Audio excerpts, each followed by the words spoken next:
करने की जरूरत है और भेजने की डाल देते हैं ना, मैं डाल दूंगा फिर, चेंज तो हुआ नहीं होगा।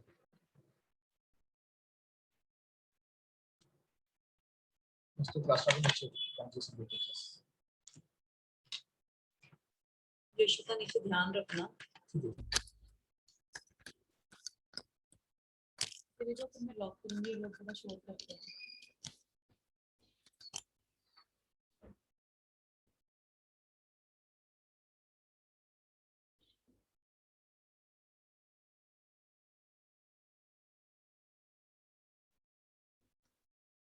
चले जाओ यार, ये क्यों नहीं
साउंड क्लियर है बेटा आपको?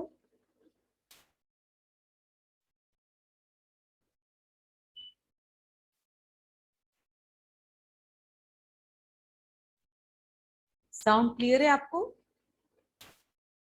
Yes ma'am. बेटा आपने लास्ट लेक्चर्स में से कोई डाउट पूछना है तो पूछिए। आपने कोई डाउट पूछना है तो पूछिए, लास्ट लेक्चर्स में से किसी क्वेश्चन में या किसी टॉपिक में।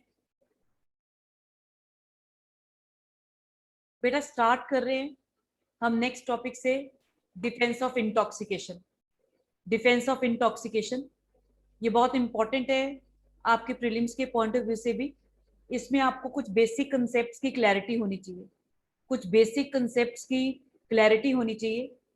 हाँ जी, जब हम डिफेंस ऑफ इंटॉक्सिकेशन की बात कर रहे हैं, डिफेंस ऑफ इंटॉक्सिकेशन में सबसे पहली बात आपका सेक्शन 85 और 86 इसमें इन्वॉल्व है। 85 एंड 86 इसमें इन्वॉल्व है। प्लीज आप सेक्शन 85 निकालिए, सेक्शन 85 निकालिए।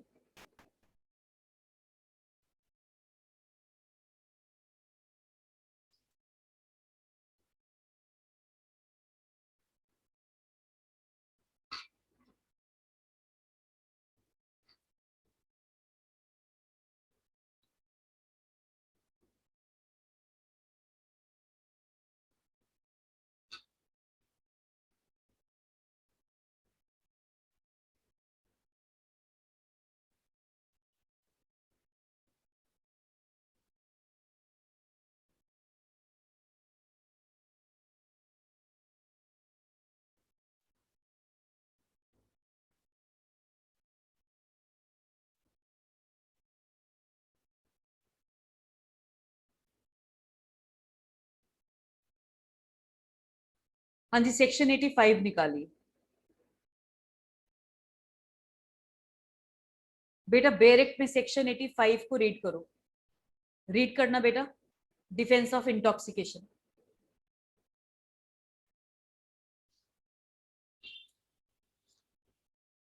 रोहित रीड करना बेटा, defence of intoxication. Yes, ma'am. 85. Act of a person incapable of judgment by reason of intoxication caused against his will. Nothing is an offense which is done by a person who, at the time of doing it, is by reason of intoxication incapable of knowing the nature of the act, or that he is doing what is either wrong or contrary to law, provided that the thing which intoxicated him was administered to him without his knowledge or against his will. इसका मतलब without his knowledge और against his will, जो आपका section 85 है, that is dealing with involuntary intoxication, involuntary intoxication. और बेटा जो आपका सेक्शन 85 है, सेक्शन 84 और 85 में जो पैरामीटर है वो टोटली सेम है। ये जो वर्ड्स हैं, incapable of knowing the nature of the act or that he is doing is either wrong or contrary to law. Same legal test आपका इंसैनिटी का भी है और सेम लीगल टेस्ट आपका इंटॉक्सिकेशन का भी है। अब क्वेश्चन अराइज होता है कि जब हम इसकी बात कर रहे हैं इंटॉक्सिकेशन की, तो ये डिफेंस क्यों आया या इसकी क्या डेवलपमेंट है। तो आपका जो सेक्शन 85 है उससे पहले आपको डेवलपमेंट पता होना चाहिए कि इंटॉक्सिकेशन के रिलेटेड कौन से कंसेप्ट प्रिवेल करते थे और कौन से केसेस हैं, वो चाहे इंग्लिश केसेस हैं और वो कैसे रेलेवेंट है हमारे लिए। हाँ जी, पहले आप लिखिए, पहले आप लिखिए judgments, judgments pertaining to intoxication, judgments pertaining to intoxication।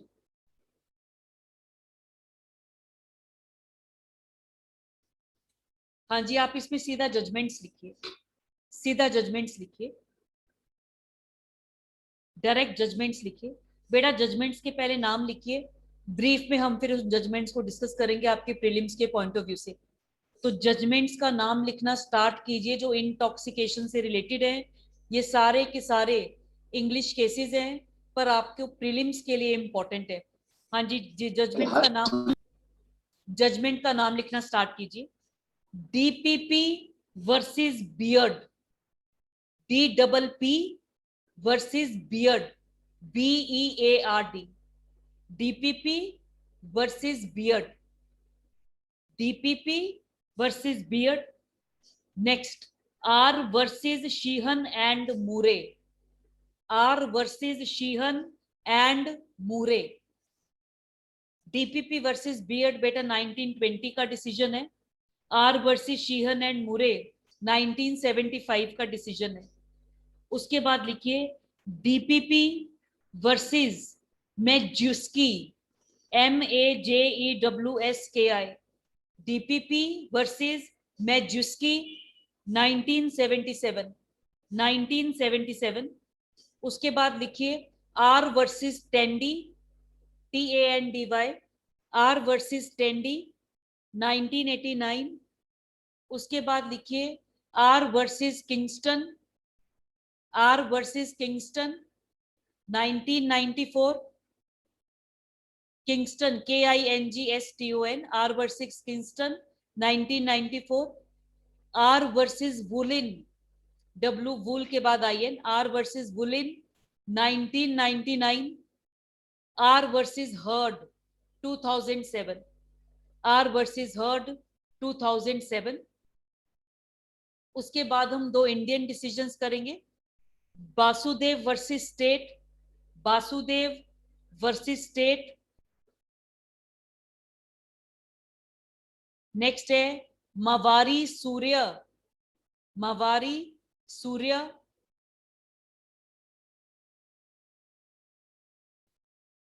Maori सूर्यास case जो आपका बासुदेव है वो 1956 सुप्रीम कोर्ट है, और जो मवारी सूर्य है ये आपका 1995 सुप्रीम कोर्ट है, 1995 सुप्रीम कोर्ट है।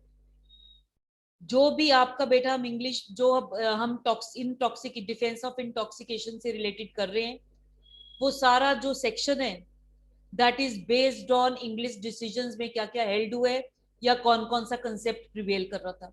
डायरेक्टली आप उसको रिलेट नहीं कर पाएंगे, पर अगर आप जजमेंट्स को देखेंगे तो आप मेकआउट कर सकते हैं कि क्यों हमने सेक्शन 85 और 86 को सेग्रीगेट किया है। इसका जो बेसिस है वो इन डिसीजंस में लाई करता है। एक बार मोहित आप प्लीज डिसीजंस एक बार बोलना फिर से, जो हमने अभी आपने डिक्टेट किए वो डिसीजंस बोलना बेटा। DPP versus Beard, R versus Shiham and Murray, DPP versus Majoski, R versus Tandy, R versus Kingston, R versus Woolen, R versus Hurd, Vasudev versus State, Maurice Surya's case. Okay बेटा, जो DPP versus Beard है that was a landmark judgment. आप इसके facts लिख लीजिए एक line में। जो हमारा इंटॉक्सिकेशन बेस्ड है डीपीपी वर्सेस बियर्ड की जजमेंट आपको हर टेक्स्ट बुक में मिलेगी, इसमें लिख लीजिए। एपिलान while intoxicated, Appellant while intoxicated raped a 13-year-old girl, raped a 13-year-old girl and put his hand over her mouth to stop her from screaming,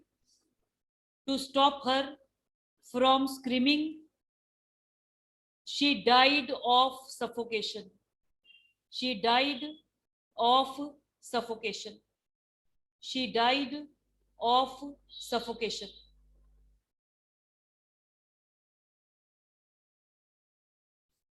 Rohit एक बार facts read कर बेटा, फैक्ट्स रीड कर। Appellant, while intoxicated, raped a 13-year-old girl and put his hand over her mouth to stop her from screaming. She died of suffocation. Okay बेटा, इसने intoxication plea लिया। तो जब हम कहते हैं, हम इंटॉक्सिकेशन में ना दो टर्म्स का टाइम एंड अगेन यूज करेंगे, journal intent and specific intent. Specific intent का मतलब है किसी तरह की स्पेसिफिक इंटेंशन चाहिए क्राइम को करने के लिए, और जर्नल इंटेंट है जैसे नॉलेज है, नॉलेज एक जर्नल एलिमेंट है। Every person is presume to know the consequences of his or her act. अगर कोई स्पेसिफिक इंटेंशन का क्राइम है तब इंटॉक्सिकेशन को हम डिफेंस ले सकते हैं। अगर जर्नल इंटेंट का क्राइम है तो हम इंटॉक्सिकेशन का डिफेंस नहीं ले सकते।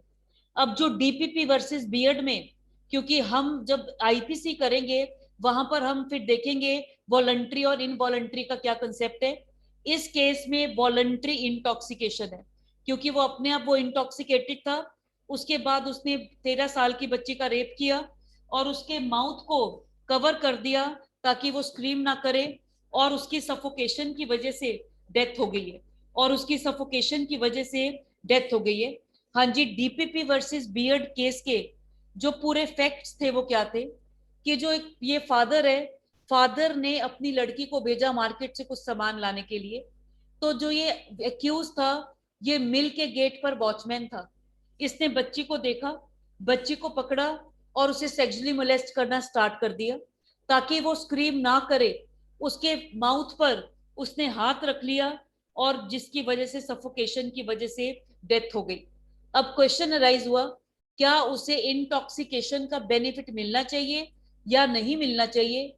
हाँ जी, इस केस में उसे इंटॉक्सिकेशन का बेनिफिट नहीं मिला और he was convicted for homicide.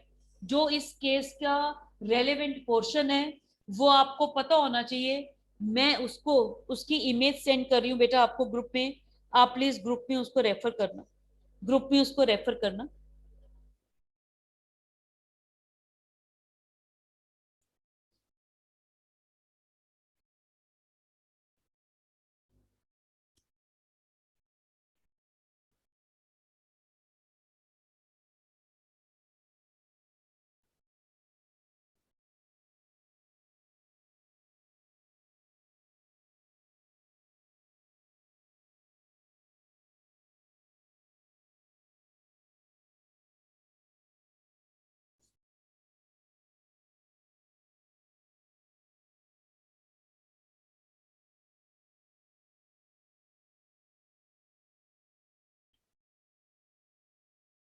बेटा ग्रुप में रेफर करो।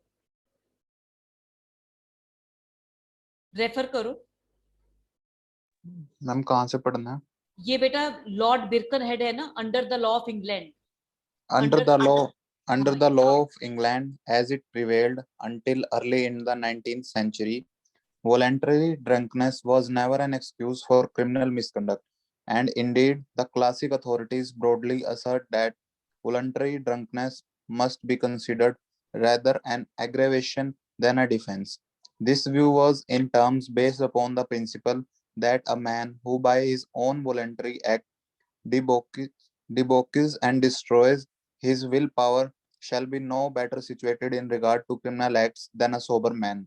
Yes. Where a specific intent is an essential element in the offense, evidence of a state of drunkenness rendering the accused incapable of forming such an intent should be taken into consideration in order to determine whether he had in fact formed the intent necessary to constitute the particular crime. If he was so drunk that he was incapable of forming the intent required, he could not be convicted of a crime which was committed only if the intent was proved. In a charge of murder based upon intention to kill or to do grievous bodily harm, if the jury are satisfied that the accused was, by reason of his drunken condition, incapable of forming the intent to kill or to do grievous bodily harm, he cannot be convicted of murder. But nevertheless, unlawful homicide has been committed by the accused, and consequently, he is guilty of unlawful homicide without malice aforethought, and that is manslaughter. बेटा अब जब हम बात करें journal intent और specific intent की, अब कुछ क्राइम्स के लिए ये आपको आईपीसी में भी क्लियर होना चाहिए, कुछ क्राइम्स के लिए आपको जर्नल इंटेंट चाहिए और कुछ क्राइम्स के लिए आपको स्पेसिफिक इंटेंट चाहिए। हाँ जी, फॉर एग्जांपल बेटा आप असॉल्ट का प्रोविजन निकालिए, असॉल्ट का प्रोविजन निकालिए, असॉल्ट का प्रोविजन निकालिए ताकि आप डिस्टिंग्विश कर सकें कि जर्नल इंटेंट क्या है और स्पेसिफिक इंटेंट क्या है। असॉल्ट, हाँ जी, कौन सा सेक्शन है? ये तो हम ऑलरेडी कर चुके हैं। कौन सा सेक्शन है असॉल्ट का?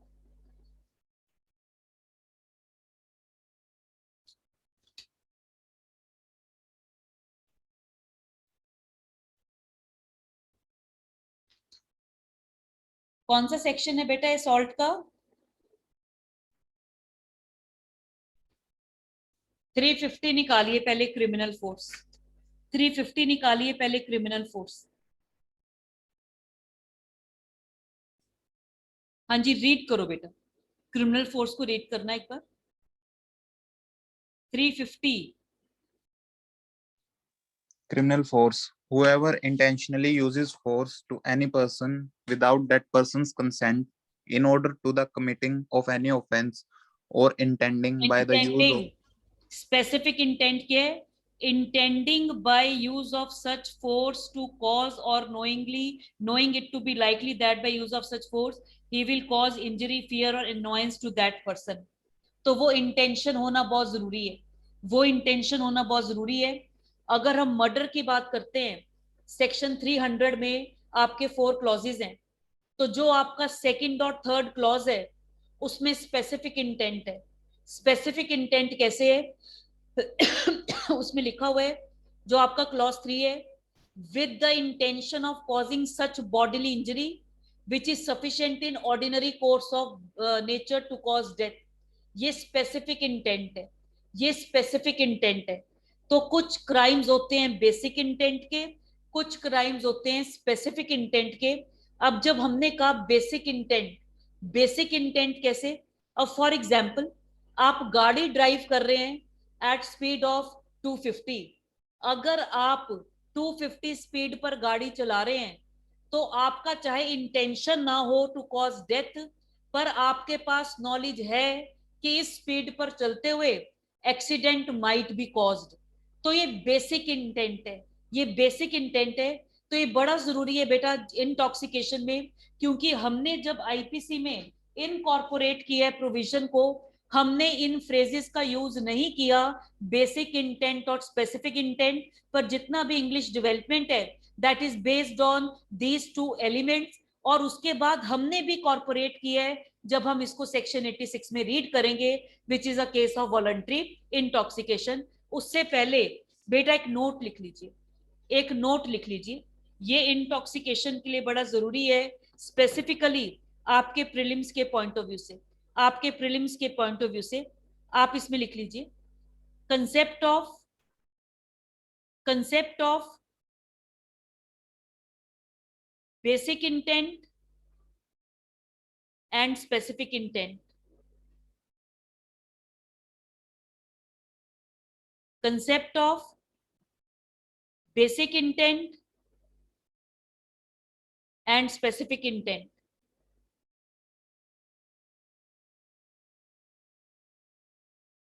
इसके अंडर लिखिए बेटा, इसके अंडर लिखिए, पहले डालिए involuntary intoxication, involuntary intoxication.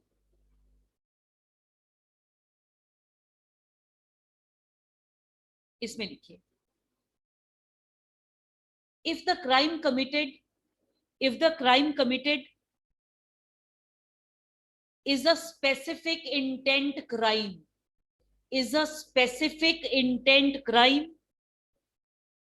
meaning that the accused must have had the specific intent to commit the crime in question, involuntary intoxication can be a defense. If involuntary intoxication can be a defense, if it prevents the defendant, accused लिख लीजिए, if it prevents the accused from forming the intent, that is required.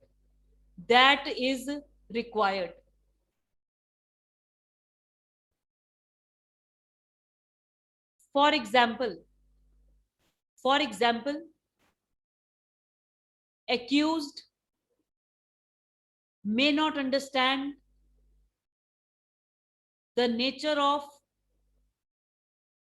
his or her actions,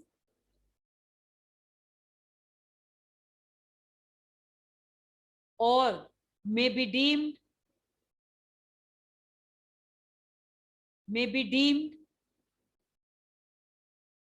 incapable of obtaining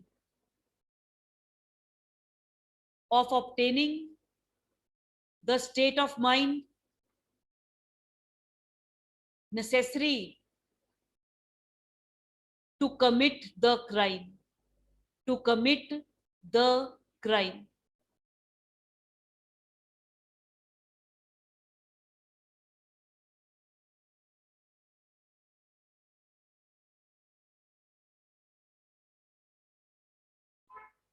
बेटा इसके लिए आप refer करें criminal trespass को refer करें। हाँ जी, रीड कर बेटा, रीड करो। हाँ जी, सेक्शंस कौन से क्रिमिनल ट्रेसपास का? सेक्शन कौन से बेटा क्रिमिनल ट्रेसपास का?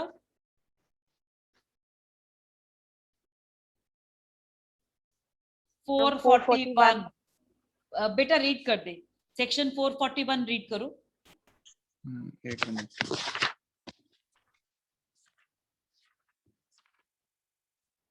Criminal trespass.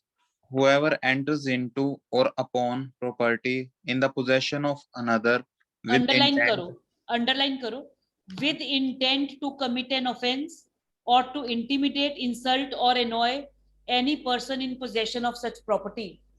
तो ये स्पेसिफिक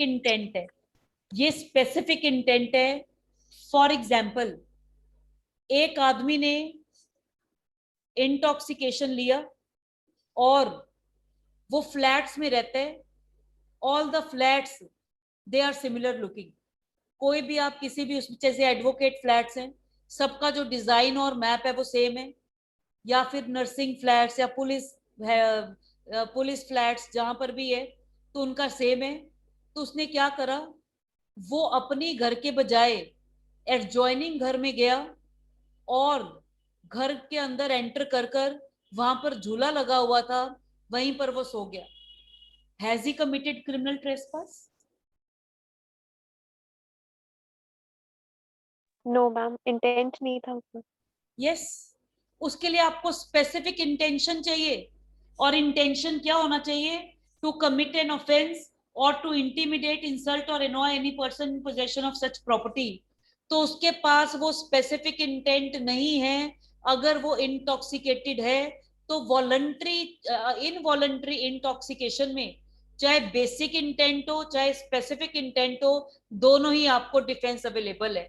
तो स्पेसिफिक इंटेंट वो क्राइम है जिसमें हमें स्पेसिफिक तरह का इंटेंशन चाहिए, जिसमें हमें स्पेसिफिक तरह का इंटेंशन चाहिए।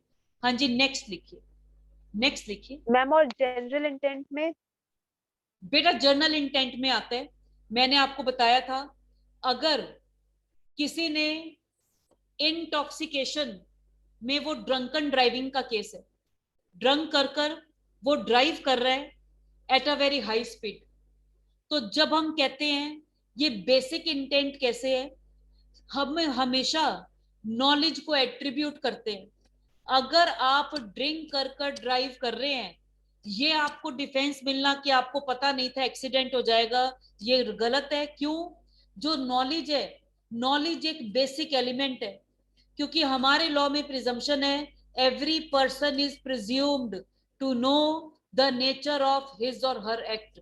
अब फॉर एग्जाम्पल, एक आदमी, आपने एक सुना होगा, पंजाब में केस हुआ था कि स्टेज पर एक डांसर डांस कर रही थी, नीचे लोग इंटॉक्सिकेटेड कंडीशन में थे, वो आदमी उस लड़की से पता नहीं डांस ऑफर कर रहा था या खुद उसके साथ डांस करना चाहता था।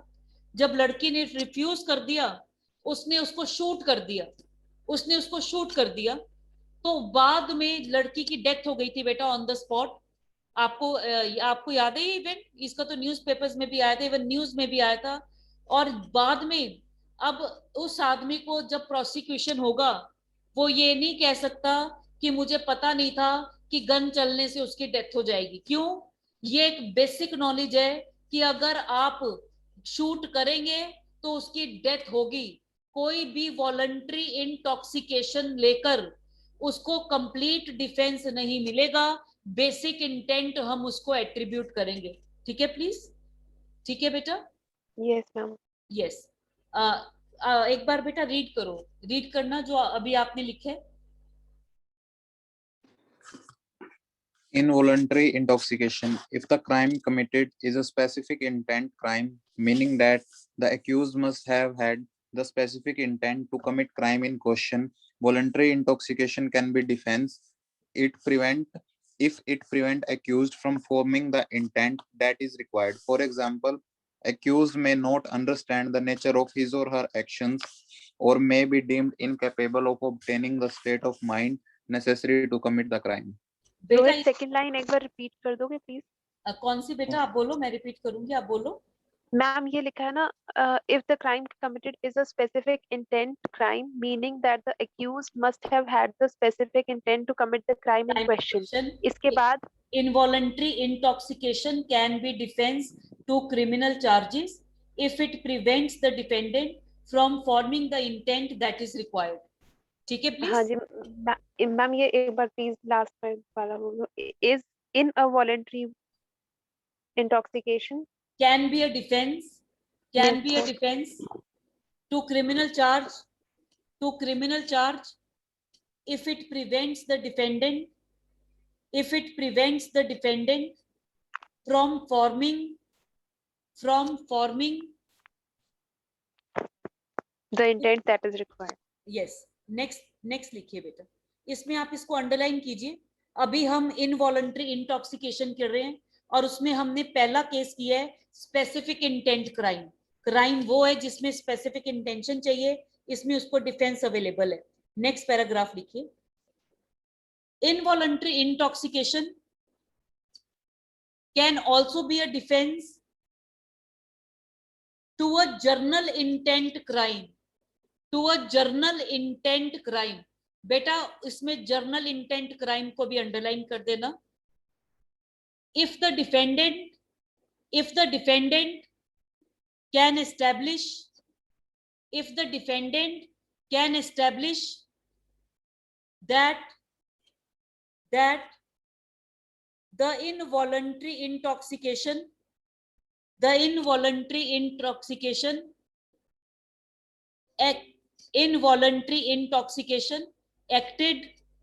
acted similarly to an insanity defense and prevented the defendant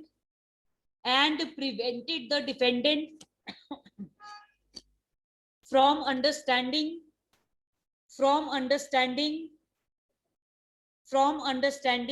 the nature of his or her actions or differentiating between right and wrong,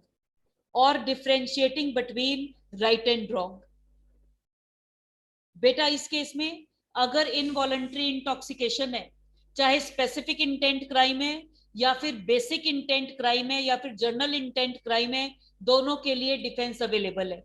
अगर किसी को कोई फोर्सफुली या फ्रॉडुलेंटली किसी ने किसी को कोई चीज इंटॉक्सिकेशन कराई है, तो चाहे क्राइम बेसिक इंटेंट हो चाहे क्राइम स्पेसिफिक इंटेंट हो, अगर सेक्शन का पैरामीटर फुलफिल होगा, it will be a complete defence. Next heading डालिए। मैम इसमें फर्स्ट लाइन बताने पर involuntary intoxication can also be a defence to a general intent crime. To yes बेटा, इसका मतलब अगर इनवॉलंटरी इंटॉक्सिकेशन है, it is a complete defence to a specific intent crime as well as general intent crime. Next heading डालिए, voluntary intoxication.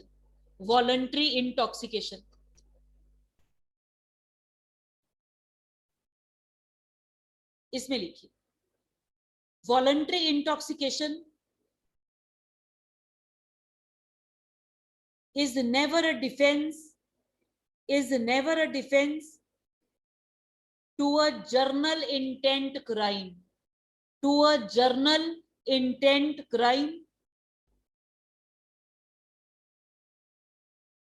however it may be used as a defense to specific intent crime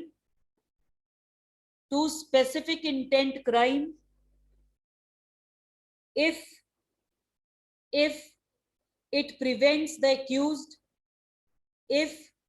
it prevents the accused from forming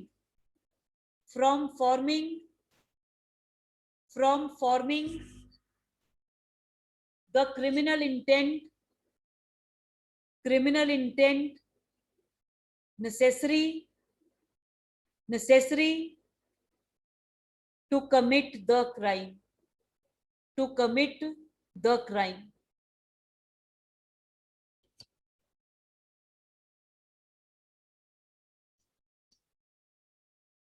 अब आप बताइए, जब हमने बात की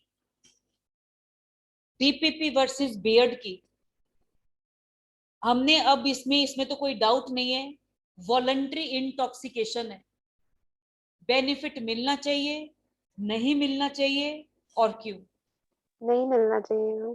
क्यों नहीं मिलना चाहिए बेटा, रीजन बताइए।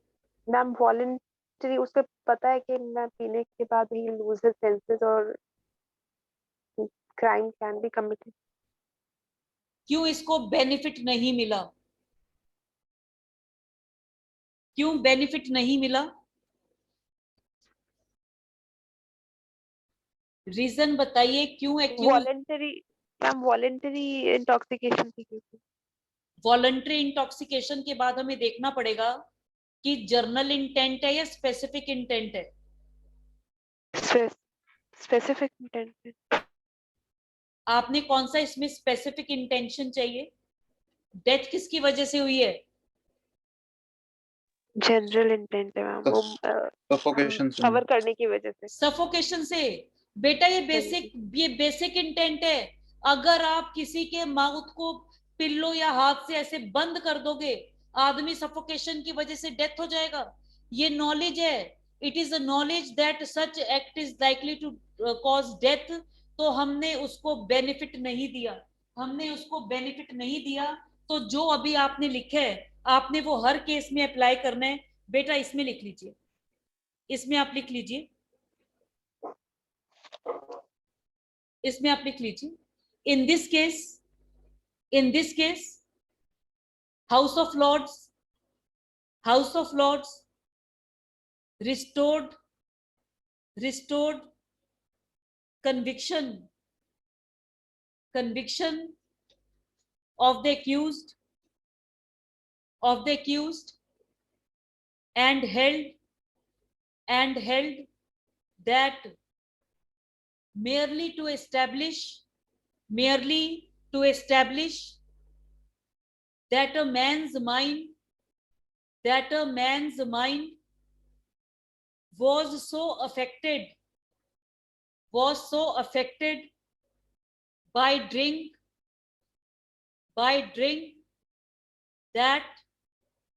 that he more readily gave way to some violent passion, forms no excuse.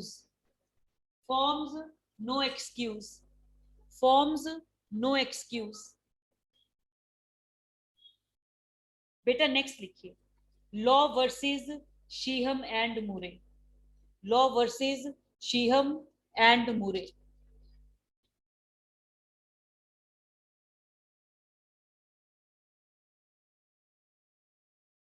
Ma'am R versus Sheehan and मुरे। हाँ बेटा, आर वर्सेस शीहन एंड मुरे। केस के फैक्ट्स लिख लीजिए। एक्यूज्ड, दो एक्यूज्ड हैं। Accused in drunken state poured petrol over a man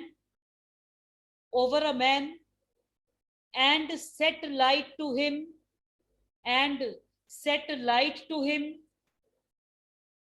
causing his death।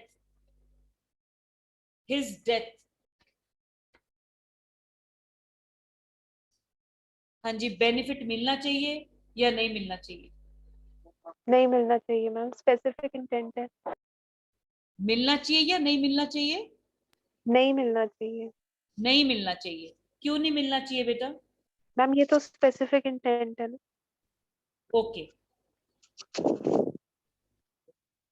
आप कह रहे हैं नहीं मिलना चाहिए, आपने इसमें क्या स्पेसिफिक इंटेंट निकाला है?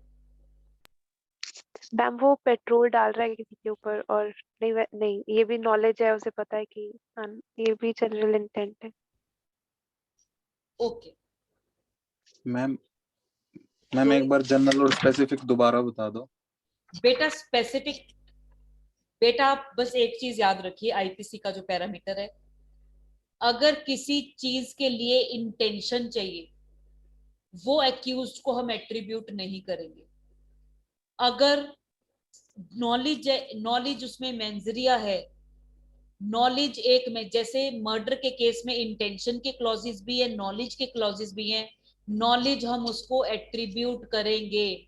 अगर पीकर आदमी गोली चलाएगा, शूट करेगा, उसको नॉलेज है कि डेथ होगी। अगर आप पीकर किसी पर कैरोसिन या पेट्रोल पोर कर रहे हो और फिर माचिस लगाकर उसको आग लगा रहे हो, आपको नॉलेज है उसको आग लग जाएगी। आपने अपना उस डिग्री का, आपने जो इनसैनिटी के लिए चाहिए, जो डिग्री ऑफ इंटॉक्सिकेशन चाहिए इवन वॉलंटरी के केस में भी, वो फुलफिल नहीं किए। अब आप देखिए, अगर कोई पेट्रोल गिरकर आग लगा रहा है आदमी को, क्या उसको नॉलेज नहीं है कि वो मर जाएगा? यस मैम है। नॉलेज है। हाँ जी, कैसे आपने इसको डिटरमिन किया कि उसको नॉलेज थी? मैम क्योंकि नॉर्मल बंदे को पता होता है, नॉर्मल इंसान को पता होता है कि पेट्रोल डालेंगे और माचिस लगाएंगे तो आग लग बेटा जाएगी। पेट्रोल डालना तो अलग बात है, बाद में उसकी इतनी कॉन्शियसनेस है कि माचिस को लाइट कर कर उसने उसको आग लगाई है। इसलिए इस केस में कहा कि चाहे वो जो एक ड्रंकन आदमी की जो इंटेंट है उसको भी हम इंटेंट में लेंगे। इसके लिए लिखिए प्लीज, शीहन एंड मूरे के लिए लिखिए, शीहन एंड मूरे के लिए लिखिए बेटा, शीहन एंड मूरे के लिए लिखिए, इसके लिए लिखिए। The relevant question to be considered is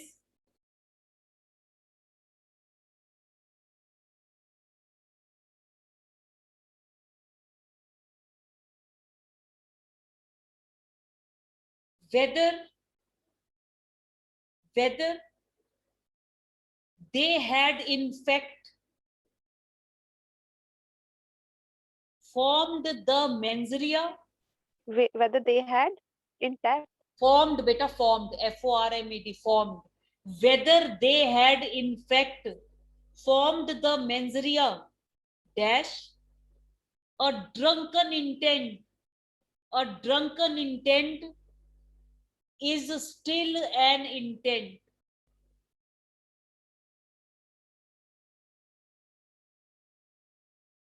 हमने ये नहीं देखना कि whether they are capable of forming mens rea, हमने ये देखना है क्या पीने के बाद उनका वो मेंजरिया फॉर्म हो गया था या नहीं, वो हमें केस एंड सर्कमस्टांसिस से पता चलेगा।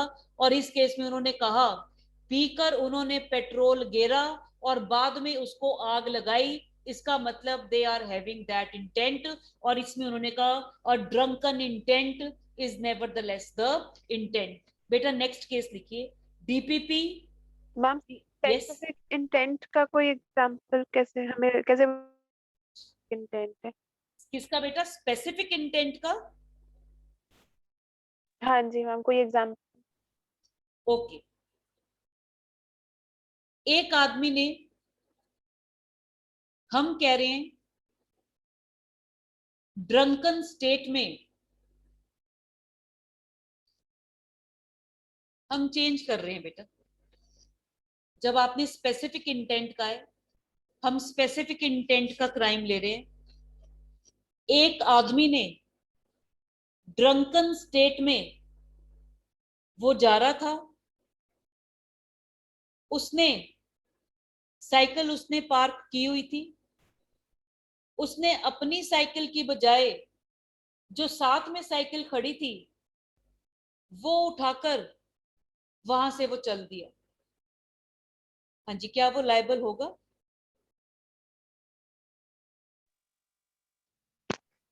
नहीं होना तो नहीं चाहिए। नो मैम, नहीं होना चाहिए। नहीं होना चाहिए।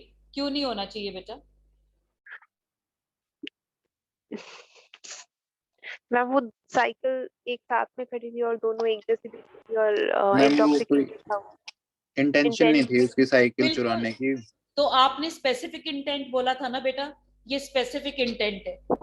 जब उसने साइकिल उठाई उसका इंटेंशन नहीं था कि उसने साइकिल को चुराना है या उसके ओनर को उसने रॉन्गफुल लॉस या रॉन्गफुल गेन कॉज करना है, खुद को रॉन्गफुल गेन उसने लेना है, उसका ऐसा कुछ भी इंटेंशन नहीं था। जो भी उसने किया अंडर स्टेट ऑफ ड्रंकननेस है, जहां पर उसे डिफेंस का बेनिफिट मिलेगा, डिफेंस का बेनिफिट मिलेगा। ठीक है प्लीज मैम तो यहाँ स्पेसिफिक इंटेंट कैसे हुआ बेटा, कि ये उसको नॉलेज, जनरल नॉलेज इंटेंट में तो हम देख रहे हैं कि उसको नॉलेज थी कि ये ऐसा करे। बेटा, जब आपने कहा, जब आपने जर्नल इंटेंट बोला है और स्पेसिफिक इंटेंट बोला है, अब इस क्राइम में उसको ये पता होना चाहिए कि जिसकी वो जो साइकिल उठा रहा है वो उसकी अपनी नहीं है और दूसरे आदमी को रॉन्गफुल कॉज होगा अगर वो ऐसा करेगा। पर उसको, he is not in a condition to form that intention. उसने तो साइकिल उठाई और वो चल दिया, उसका ये इंटेंशन हो ही नहीं सकता कि उसने साइकिल को उठाना या लेकर जाना है।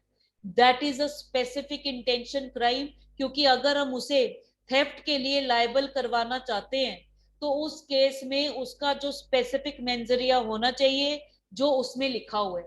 अब आप बताइए, अब फॉर एग्जाम्पल एक ड्रंकन आदमी है, उसने अपना जो मोबाइल है वो टेबल पर रखा, अपना मोबाइल है वो टेबल पर रखा, और बाद में वो जब ड्रिंक कर कर आया, इनवॉलंटरी इंटॉक्सिकेशन है, नहीं सॉरी वॉलंटरी लो, अभी ड्रिंक कर कर आया, उसने टेबल पर एक और मोबाइल पड़ा था, वो मोबाइल उठाया और लेकर चल दिया, will he B liable for theft?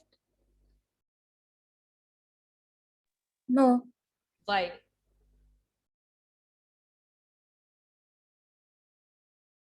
बेटा रीजन बताइए।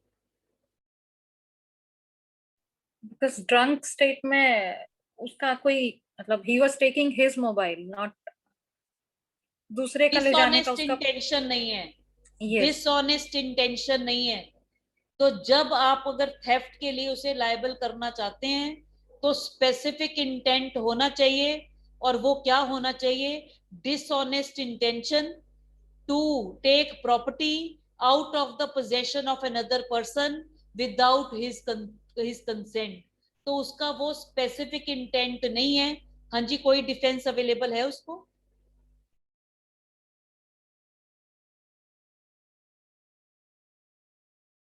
बेटा कोई डिफेंस अवेलेबल है? Yes, ma'am. कौन सा?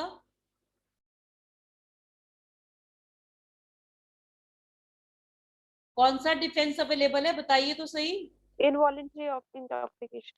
यस,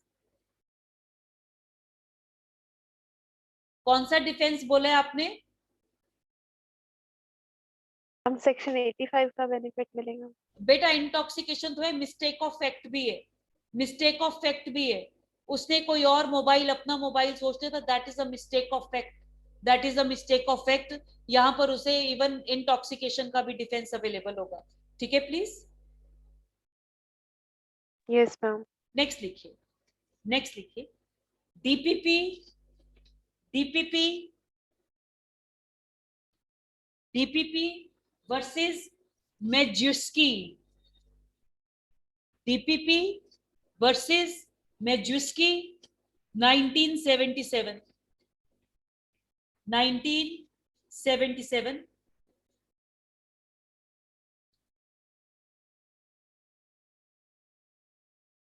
हाँ जी, केस के फैक्ट्स लिखिए, केस के फैक्ट्स लिखिए।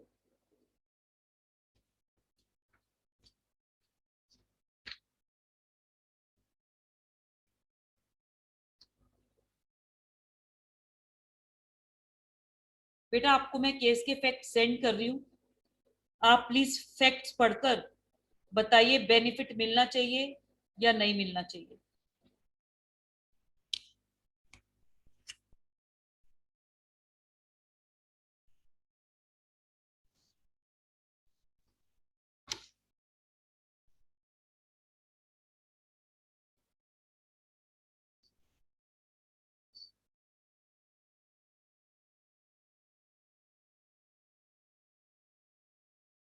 बेटा आपको ग्रुप में सेंड किए,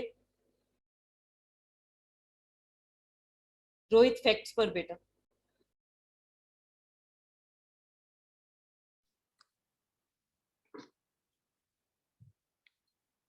The appellant had taken a substantial quantity of drugs over a 48-hour period. He then went to a pub and had a drink. He got into a fight with two others. The landlord went to break up the fight and the appellant attacked him. When the police arrived, he assaulted the arresting officer. Another officer was struck by the appellant when he was being driven to the police station. The morning he attacked the police inspector in his cell. He was charged with 4 counts of occasioning actual bodily harm and 3 counts of assaulting a police constable in the execution of his duty. The appellant claimed he had no recollection of the events due to his intoxication. He was found guilty on all counts and appealed, contending that he could not be convicted when he lacked the mens rea of the offenses due to his intoxicated state. Intoxicated state, बेटा इसमें लिख लीजिए, notebook में लिख लीजिए, In DPP versus Majewski, the court held the crime was one of basic intent. And therefore his intoxication could not be relied on as a defense. वो कैसे? उसने पहले ड्रग्स लिए, उसके बाद वो पब में गया, वहां पे दो लोगों से लड़ाई की, और उसके बाद लैंडलॉर्ड गया उसे छुड़वाने के लिए, फिर उसको भी अटैक कर दिया। उसके बाद जिस पुलिस ऑफिसर ने अरेस्ट करना चाहा उसको भी अटैक कर दिया। उसके बाद जो पुलिस स्टेशन लेकर उसे जा रहा था, ड्राइव कर रहा था, उसको भी अटैक कर दिया। उसके बाद सेल में पहुंचकर भी उसने पुलिस ऑफिसर्स को भी अटैक कर दिया।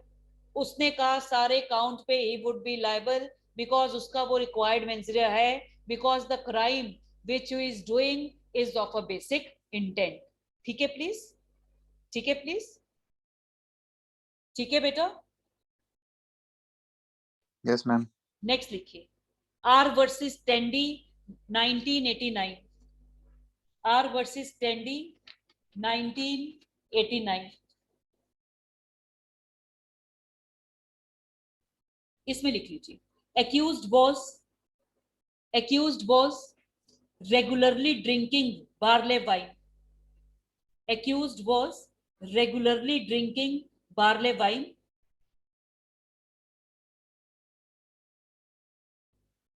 on the incident day. Drinking के बाद क्या? Barley ड्रिंकिंग के बाद wine, क्या बोला? barley wine, barley wine. On the incident day,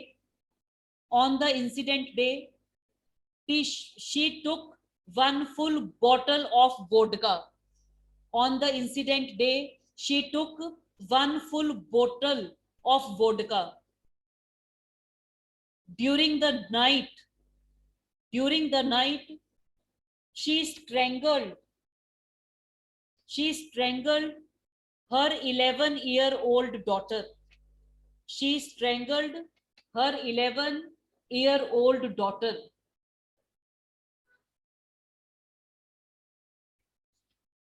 She pleaded defense of intoxication. She pleaded defense of intoxication.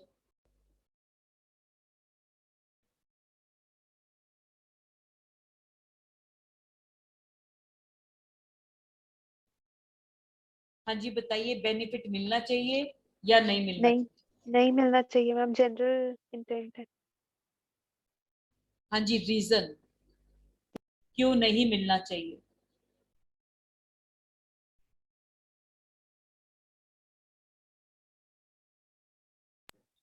उसे पता था कि ऐसा करने से मर जाएगी। फिर से बोलिए, क्यों नहीं मिलना चाहिए? Ma'am, because general assumption है by strangling you can cause harm to someone or even death. बेटा यहाँ पर जो वो रेगुलर ड्रिंक करती थी, अगर उसने ड्रिंक भी चेंज की है, वो भी उसने अपनी मर्जी से की है, तो वो वॉलंटरी इंटॉक्सिकेशन में ही कवर होता है, इनवॉलंटरी में कवर नहीं होगा। और कोर्ट कहता है, trial court convicted her opining that she had chosen to drink vodka instead of a daily drink barley wine. In her case, defense of involuntary drunkenness cannot be taken, and House of Lord confirmed the decision of the trial court. Court of appeal ने acquittal दे दिया था, पर जब इसमें file की appeal house of Lord ने कहा बिल्कुल भी बेनिफिट नहीं मिलना चाहिए, शी शुड बी कन्विक्टेड। उसने कहा जो उसने क्राइम किया है that is of basic intent. अगर आप किसी को स्ट्रेंगुलेट करोगे, गला दबाओगे, द पर्सन वुड डाई। उन्होंने कहा बेसिक इंटेंट आदमी कभी भी लूज नहीं करेगा। क्यों?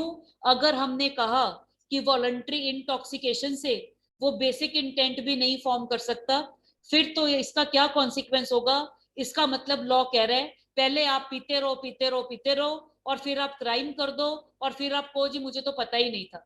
ऐसा डिफेंस कभी भी नहीं मिलेगा, इसलिए वॉलंटरी इंटॉक्सिकेशन के केसेस में डिफेंस मिलना बहुत ही मुश्किल है, क्योंकि अगर आप वॉलंटरी इंटॉक्सिकेशन कर रहे हैं और उसके आप फिर खुद क्राइम कर रहे हैं और फिर आप कह रहे हैं जी मैं तो इंटॉक्सिकेटेड था, बेनिफिट मिलना बहुत मुश्किल है। ठीक है प्लीज, ठीक है बेटा।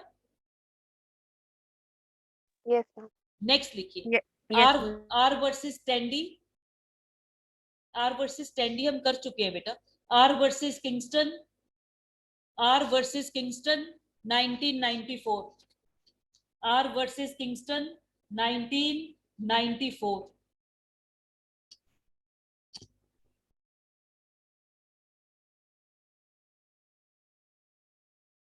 बेटा इसके मैं आपको फैक्ट सेंड कर रही हूँ, फैक्ट्स पढ़कर बताइए कि वो लायबल है या नहीं है, बिकॉज आपको ऑब्जेक्टिव में आपको सिर्फ उसके ऑब्जेक्टिव ही मार्क करने हैं। आप बताइए whether the person would be liable और नॉट।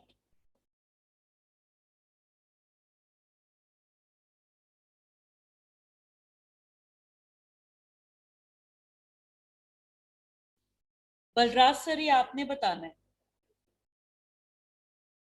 आपको मैंने ग्रुप में सेंड किया है, प्लीज आप इसको एक बार रीड कर लीजिए और बताइए कि उसको बेनिफिट मिलेगा या नहीं मिलेगा और रीजन बता दीजिए। सर एक बार रीड करना जो आपको आर वर्सेस किंगस्टन का केस सेंड किया।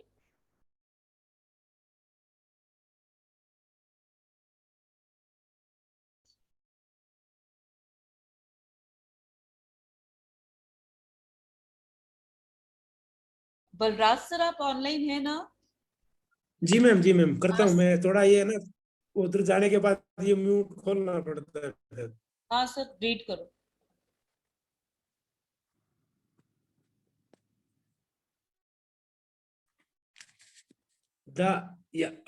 यहीं से ma'am, the accused one invited in 15 years boy to his flat and gave him alcohol mixed cool drink. After consuming alcohol, the boy felt unconscious. Then he invited Kingston accused to do unnatural sexual acts with the boy. While Kingston was doing a natural sexual act with the boy, accused screened in video. पहले accused ने बच्चे को बुलाया, उसको cold drink में alcohol mix कर दे दिया, बच्चे ने अल्कोहल पिया, बच्चा अनकॉन्शियस हो गया। उसके बाद उसने किंगस्टन को बुलाया, एक्यूज 2 को, जो बच्चे के साथ अननेचुरल सेक्सुअल एक्टिविटी कर रहा था। और जब किंगस्टन अननेचुरल सेक्सुअल एक्टिविटी कर रहा था तो जो एक्यूज्ड है वो वीडियो शॉट कर रहा था। अब इसमें उन्होंने कहा कि हम तो इंटॉक्सिकेटेड थे, हम तो इंटॉक्सिकेटेड थे। हाँ जी आप बताइए बेनिफिट मिलना चाहिए या नहीं मिलना चाहिए?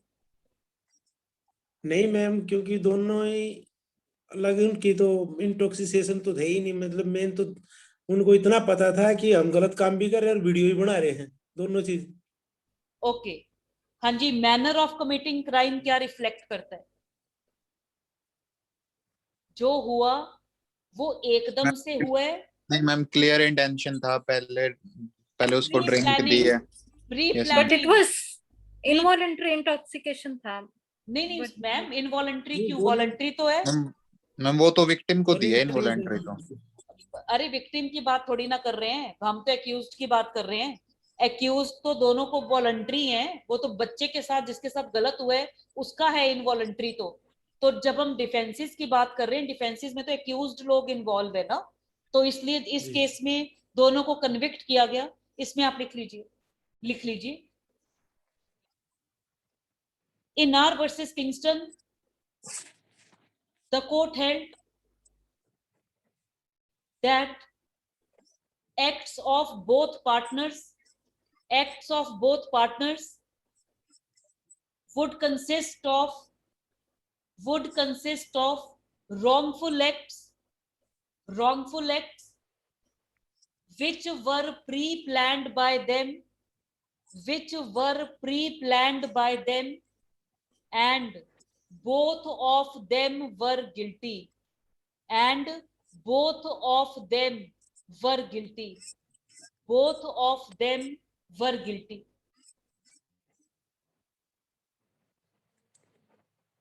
नेक्स्ट लिखिए सर, नेक्स्ट लिखिए आप लोग, आर वर्सेस वुलिन, वुल के बाद I N, R versus Woollin, R versus Woollin, R versus Woollin के लिए लिखिए, एपेलांट थ्रू, एपेलांट थ्रू, फेंक दिया 3 month old baby son, 3 month old baby son to a hard surface and baby died, and baby died.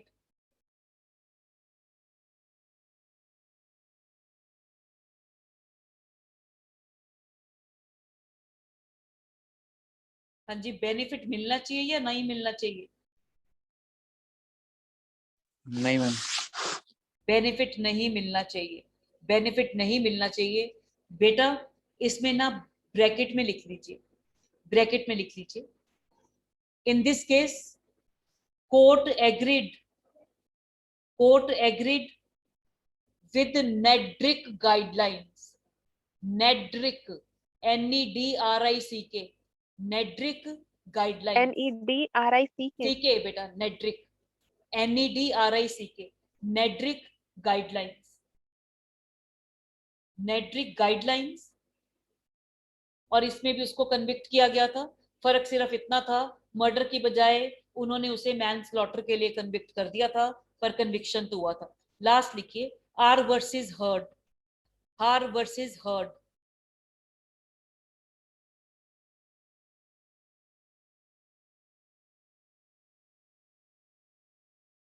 Ma'am R versus Woollin कौन से year का है?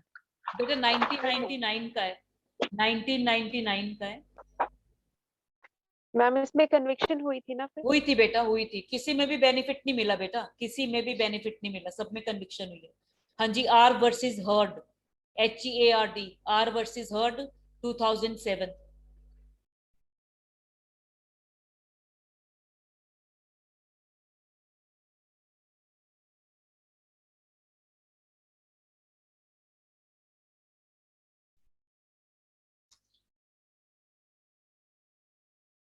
शगुन, आप, मैं आपको फैक्ट्स भेज रही हूँ, प्लीज आप फैक्ट्स रीड कर कर बताइए बेनिफिट मिलना चाहिए या नहीं मिलना चाहिए।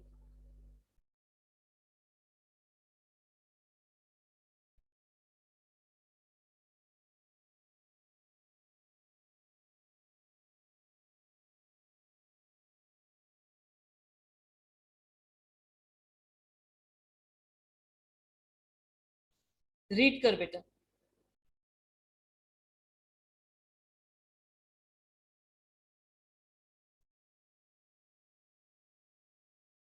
शगुन रीड करो बेटा फैक्ट्स। Yes, ma'am.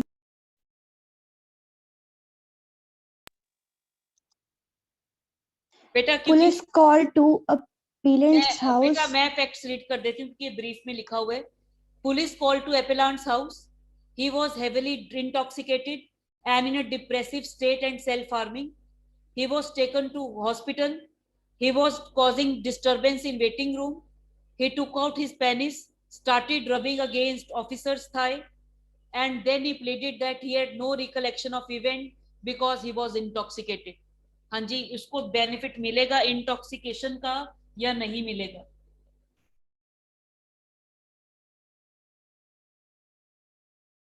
Ma'am. मिलेगा या नहीं?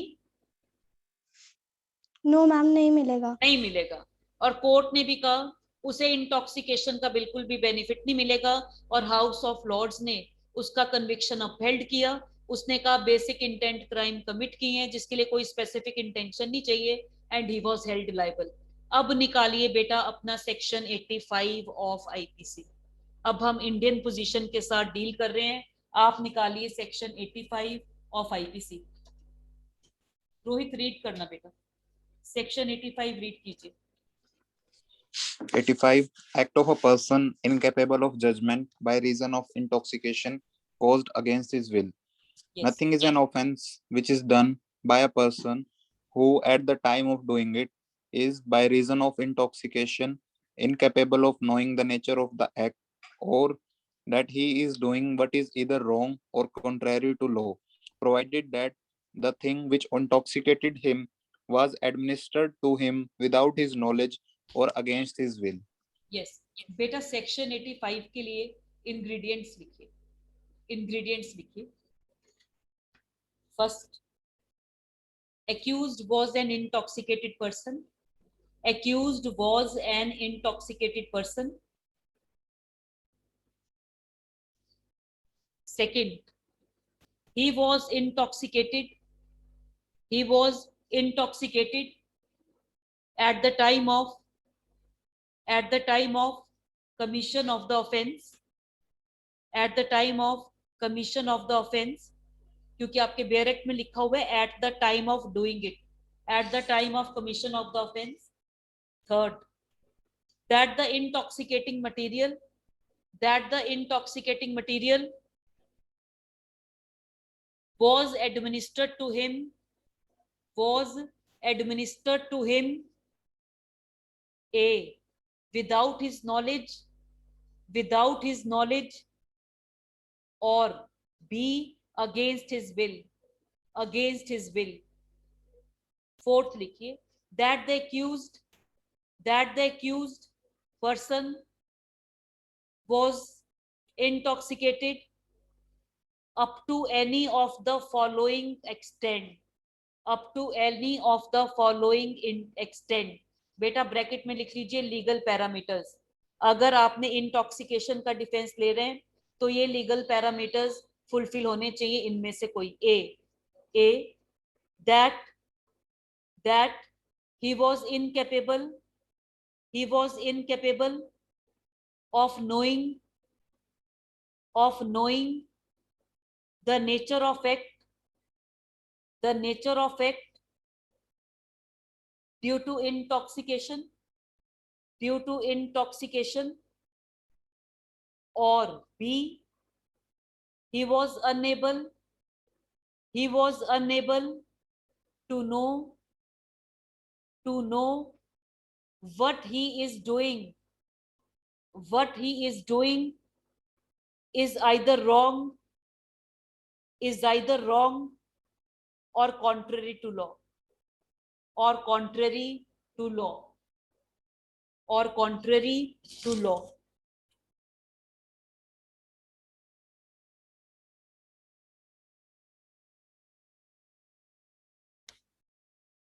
बेटा फिर से बेयर एक्ट रेफर कीजिए.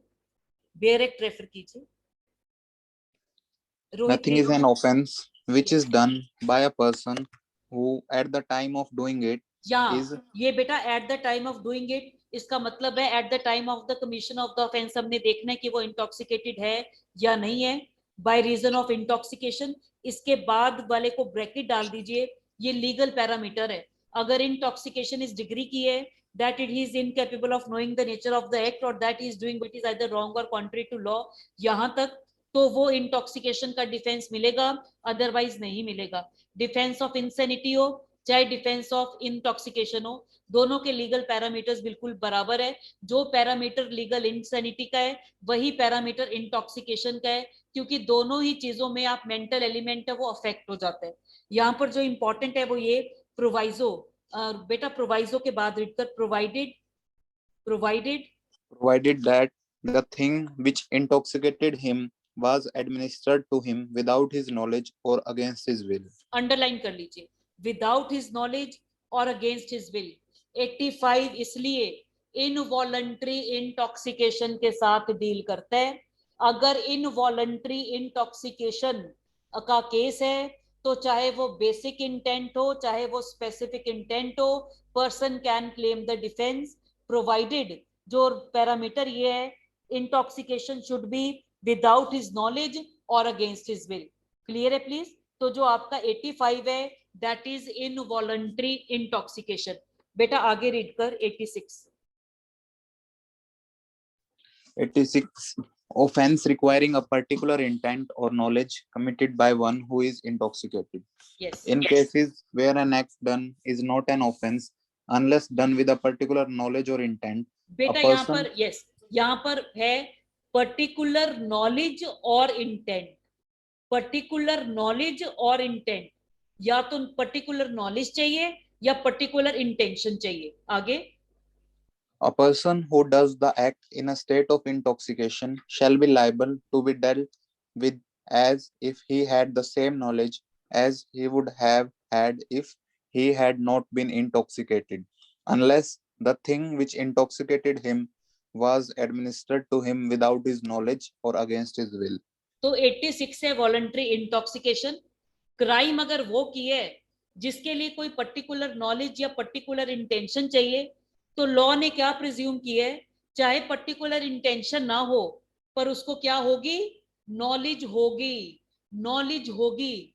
तो जो इनवॉलंटरी इंटॉक्सिकेशन है that is not a complete defence. बेटा इसके लिए लिखिए, सेक्शन 86 के लिए लिखिए, सेक्शन 86 के लिए लिखिए. Section 86 makes distinction between intention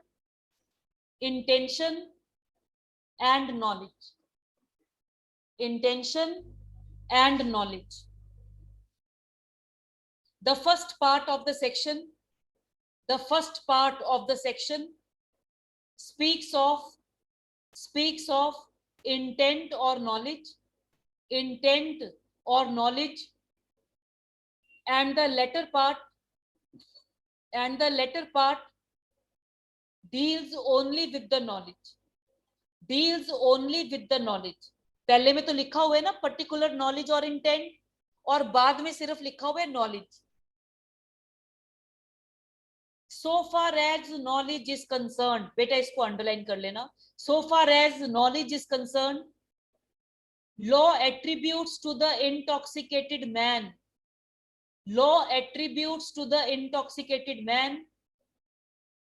the same knowledge as he would have if he had not been intoxicated.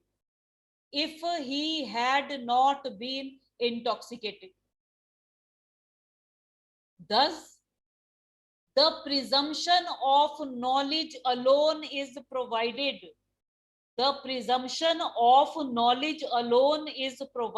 For, and not presumption of intention.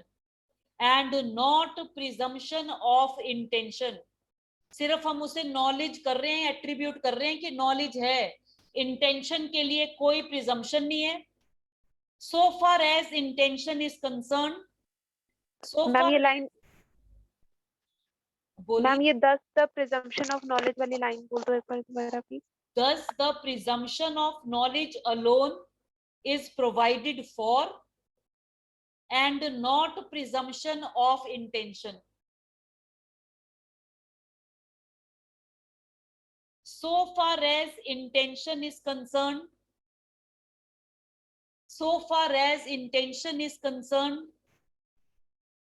it must be gathered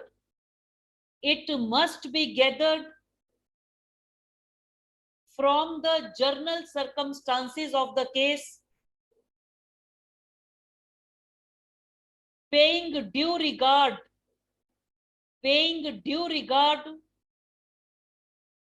to the degree of intoxication.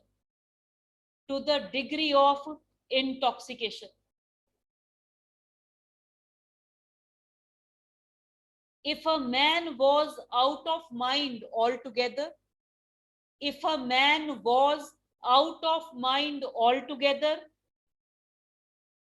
at the time of commission of offense,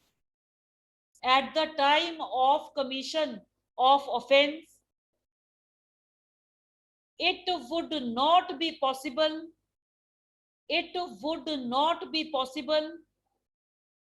to fix him to fix him with the requisite intention. With the requisite intention.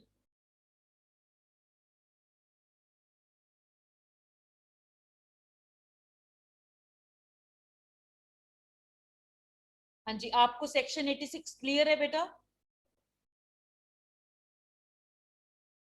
Balraj sir, आपको section 86 clear है? जी ma'am. हाँ जी, आप मुझे बता दीजिए knowledge और intention को लेकर क्या प्रिंसिपल है?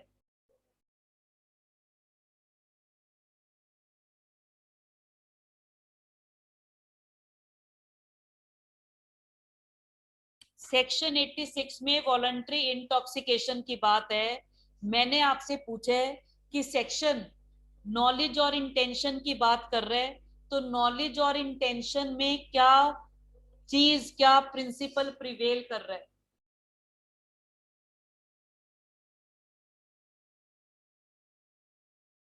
मैम उसको ज्ञान है उस चीज के लिए, और उस ऐसे उसका वो ये नहीं था भाई हमने ये क्राइम करना है। चाहे वो दारू पी रहा है, उसको ज्ञान नहीं हो तो वो क्राइम नहीं कर सकता।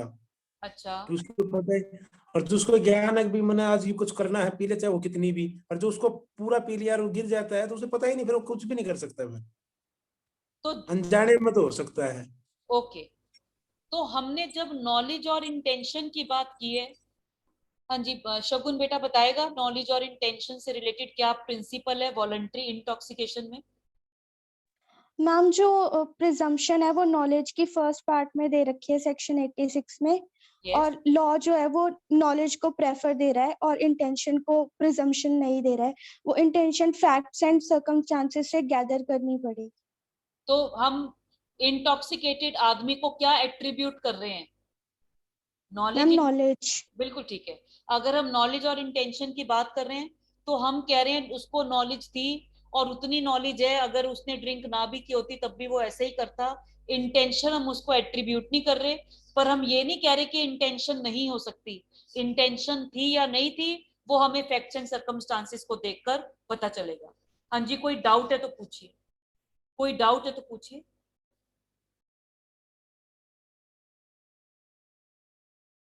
हाँ जी, केस लिखिए, केस लिखिए।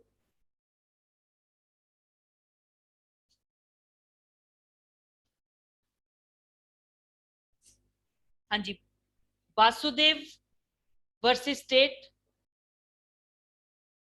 केस के फैक्ट सुन लीजिए और आपने बताना है बेनिफिट मिलेगा या नहीं मिलेगा। A retired military officer was charged with the murder of a young boy aged 15 or 16.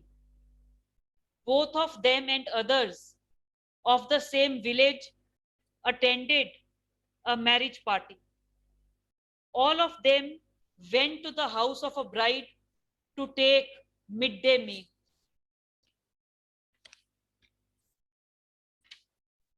हाँ जी, रुकिए मैं आपके लिए फैक्ट्स पर एक minute.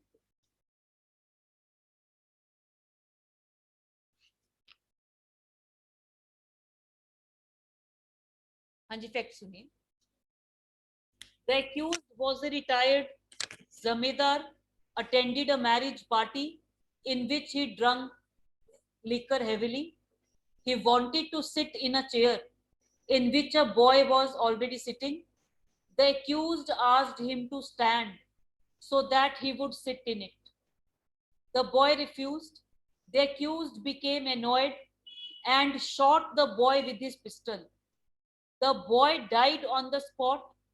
Thereafter, the accused walked to the police station and surrendered him. Then he pleaded defense of intoxication. Defense of intoxication. हाँ जी बताइए, benefit मिलेगा या नहीं मिलेगा और क्यों? मैम नहीं मिलेगा। क्यों नहीं मिलेगा बेटा? मैम उसे नॉलेज है जब उसने गन शॉट किया कि Yes. अगर मैं शॉट करूंगा तो डेथ हो जाएगी। वो क्या और रीजन क्यों हमने उसे नॉलेज एट्रीब्यूट की है? उसने बच्चे से चेयर भी मांगी थी। नहीं, अब बेटा किसी ने बैठना मैम होगा, चाहे वो वॉलंटरी ड्रंकनेस थी मैम। वॉलंटरी ड्रंकनेस है। हाँ जी, सब्सिक्वेंट कंडक्ट कैसे है? उसका सब्सिक्वेंट कंडक्ट कैसे है क्राइम करने के बाद? उसे नॉलेज थी कि मुझसे कुछ गलत हो गया, फिर उसने सरेंडर कर दिया जाकर। बिल्कुल ठीक है, इसलिए कोर्ट ने कहा बिल्कुल उसे पता है वो क्या कर रहा है, उसको नॉलेज है कि उसने गलत किया है। बेटा इस केस में लिख लीजिए, इस केस में लिख लीजिए, the supreme court held that standing, arguing, that standing, खड़ा था, आर्ग्यू कर रहा था, मुझे बैठने के लिए चेयर चाहिए, standing, arguing and shooting at the time of incidents and walking to the police station himself without help of anybody, ma'am, walking to the police station himself without help of anybody and surrendering himself to the police show that the accused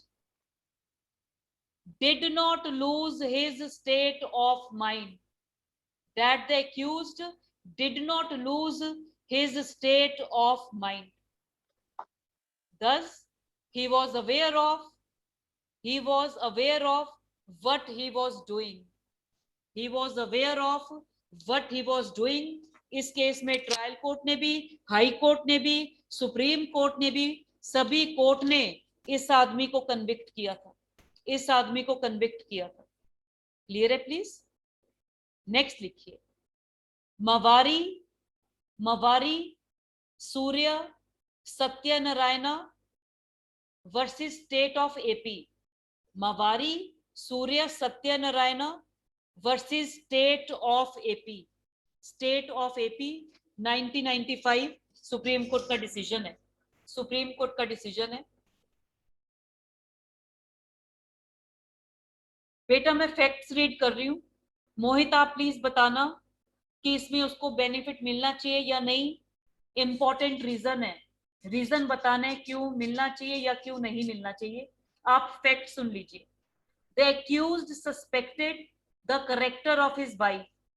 One day he drank heavily. Some hot exchange of words took place between wife and husband. The accused poured the kerosene on his wife. She tried to escape from the fire and rushed to outside of the house. The accused again caught the victim and again poured the kerosene, resulting her death. He pleaded defense of intoxication. हाँ जी बताइए।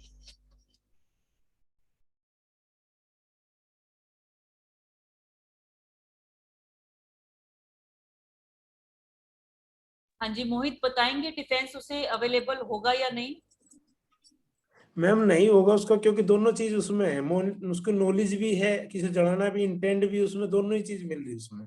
आपने कैसे gather किया sir ये जो knowledge या ma'am intention? देखो पहली बार दोनों ही इसमें है, क्योंकि उसने तेल डाल के उसको, पहले तो उसका जो है कि आपस में पेयर जो है वो गलत था, उसके दिमाग में पहले से ही भरा हुआ है। और उसके बाद उसने लिक्वर भी किया, फिर उसके बाद उसने उस पर एक बार तेल डाल दिया, फिर जलाने को भाग भी गया, फिर दोबारा पकड़ के फिर भी। बिल्कुल तो ठीक, उसका मतलब उसको yes. कोशिश, उसकी इंटेंट भी है और कोर्ट नॉलेज भी। कहता कि चाहे वो पिया हुआ है पर उसकी थिंकिंग बिल्कुल रैशनल आदमी की तरह काम कर रही है। उसका एक बार पोर करने के बाद वापस जाकर उसे लेकर आना और फिर से गिरना रिफ्लेक्ट करता है उसे सफिशिएंट उसके पास मेंजरिया है और उसका कन्विक्शन ही हुआ था, और उसका कन्विक्शन ही हुआ था। और यहाँ पर 304 पार्ट 2 में उसका कन्विक्शन हुआ था, उसे इंटॉक्सिकेशन का बेनिफिट नहीं मिला। हाँ जी कोई डाउट है तो पूछिए। डिफेंस ऑफ इंटॉक्सिकेशन हम कंप्लीट कर चुके हैं, कोई डाउट है तो पूछिए।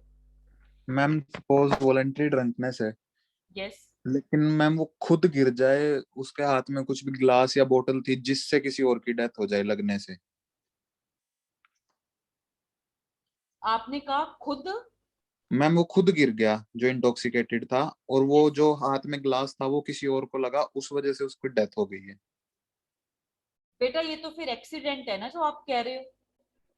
ये तो एक्सीडेंट है। आपने कहा गिलास गिर गया या जो भी हाथ में था उसके बाद हो गया, ये तो एक्सीडेंट है, ये तो एक्सीडेंट है। हाँ जी, लोग बाथरूम में नहीं स्लिप कर जाते और बाद में उनकी रीढ़ की हड्डियां टूट जाती हैं, जिससे Yes, ma'am. उनकी डेथ भी हो जाती है। अब ये Yes, कहना ma'am. कि लड़के ने जी मार्बल के लगवाए थे टाइलें ताकि माँ बाप गिरकर उसमें हड्डियां टूटे उनकी, ये गलत है, वो एक्सीडेंट है।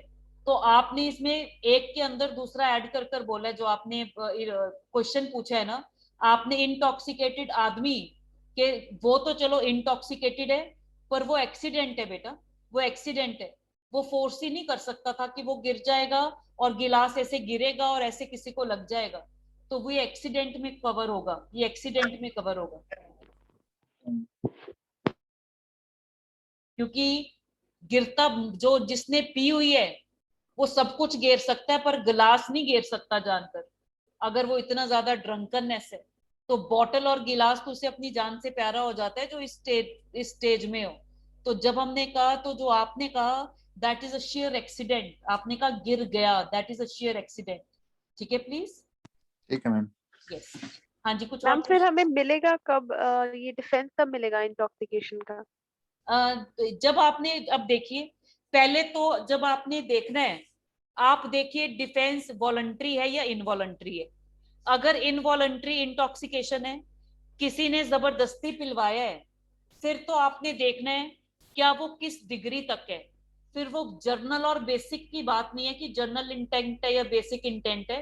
हमने देखना है क्या डिग्री ऑफ इंटॉक्सिकेशन उस लेवल की है जो आपके सेक्शन में प्रिस्क्राइब्ड है, that a person is incapable of knowing the nature of the act or that he is doing what is either wrong or contrary to law। अगर उसने ये लीगल पैरामीटर डिफेंस ने, सॉरी यस, अगर accused ने establish कर दिया कि intoxication इस एक्सटेंट तक था, उसको बेनिफिट मिल जाएगा। पर अगर केस है वॉलंटरी इंटॉक्सिकेशन का, तो वॉलंटरी इंटॉक्सिकेशन में ऑफेंस वो है जिसमें कोई पर्टिकुलर नॉलेज या पर्टिकुलर इंटेंशन चाहिए। तो चाहे वो इंटॉक्सिकेटेड है, वॉलंटरी इंटॉक्सिकेशन के केस में हम उसे नॉलेज एट्रीब्यूट करेंगे, पिए हुए आदमी को हम वही नॉलेज एट्रीब्यूट करेंगे जो उसे होती अगर वो एक सोबर मैन होता। तो पर्टिकुलर इंटेंशन हम उसको एट्रीब्यूट नहीं करेंगे, पर ये हमने प्रिंसिपल नहीं लिखा कि कभी नहीं एट्रीब्यूट करेंगे। पर्टिकुलर इंटेंशन थी या नहीं थी, it will depend upon facts and circumstances of each case. ठीक है बेटा? Yes ma'am. यस। बेटा कुछ और पूछना है तो पूछिए।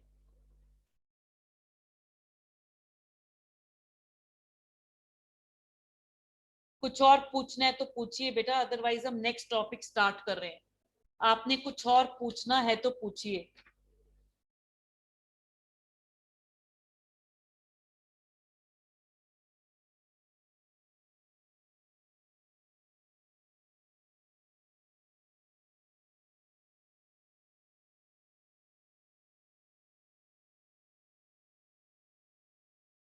कुछ और पूछने हैं आपने? No ma'am. ओके, नेक्स्ट लिखिए, नेक्स्ट लिखिए।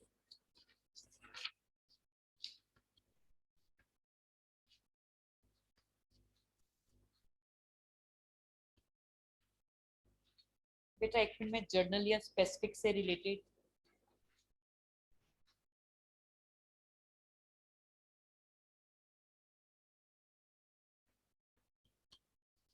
हाँ जी नेक्स्ट लिखिए।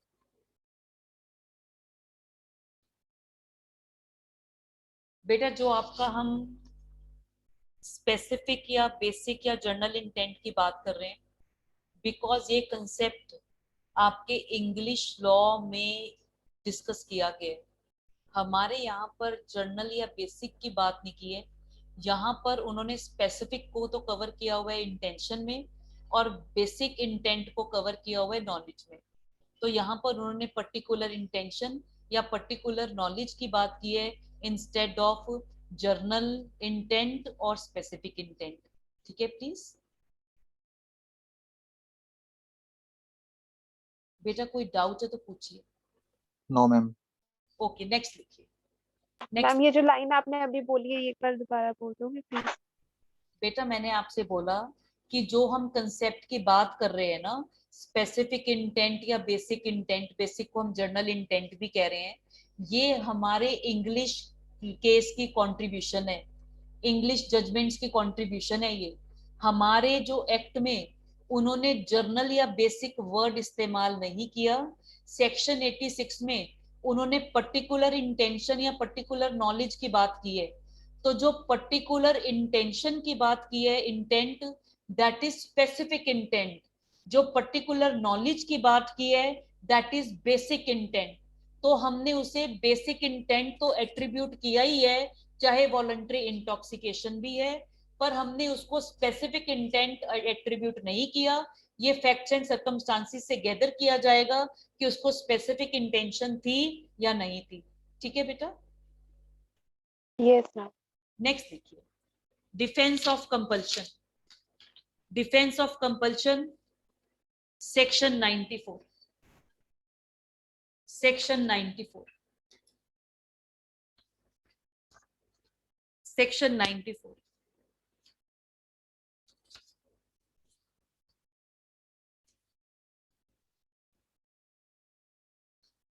बस एक minute.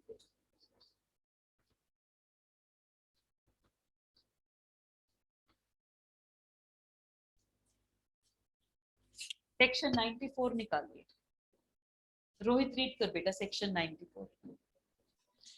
Act to which a person is compelled by threats, yes murder, and offenses against the state punishable with death. Nothing is an offense which is done by a person who is compelled to do it by threats, which at the time of doing it reasonably cause the apprehension that instant death to that person will otherwise be the consequence.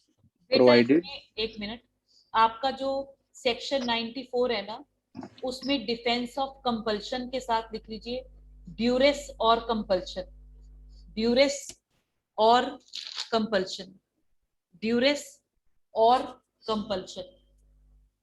Section 94 जिस maxim पर based है, वो maxim लिख लीजिए duress पर मीनास।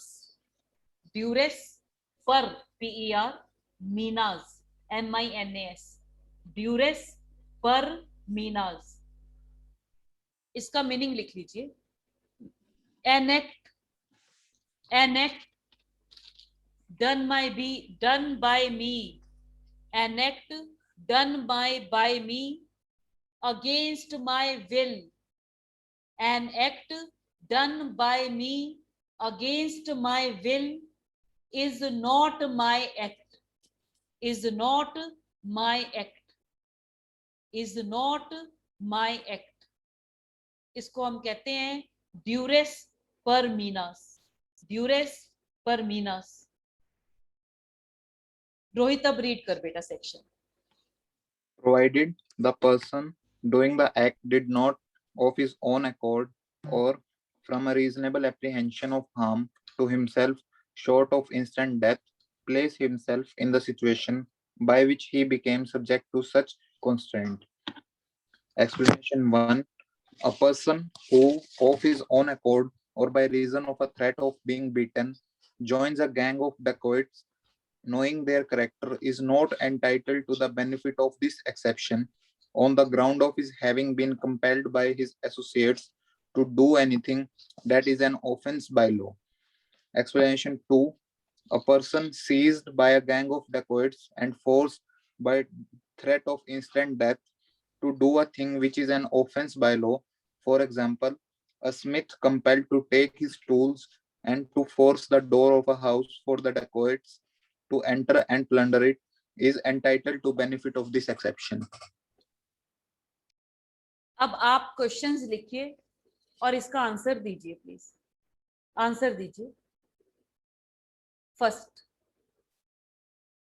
when compulsion is no defense under section 94, when compulsion is no defense under section 94, when compulsion is no defense under section 94. Second, when compulsion is a defense, when compulsion is a defense.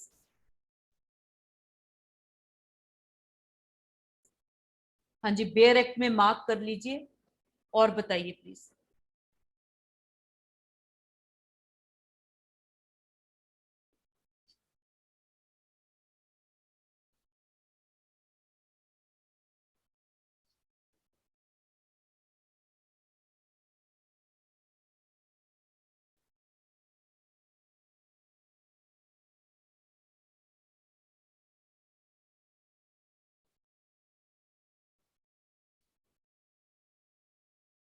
हाँ जी, when compulsion is no defense.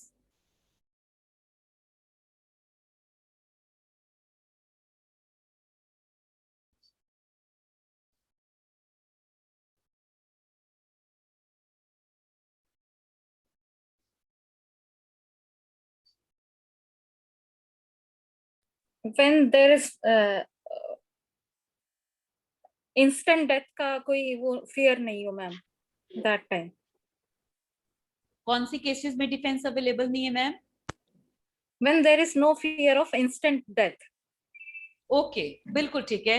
ये आपने जो सबसे difficult था वो आपने सबसे पहले बोल दिया। अगर जो एप्रीहेंशन है that is short of instant death, section का बेनिफिट नहीं मिलेगा, सेक्शन का बेनिफिट नहीं मिलेगा।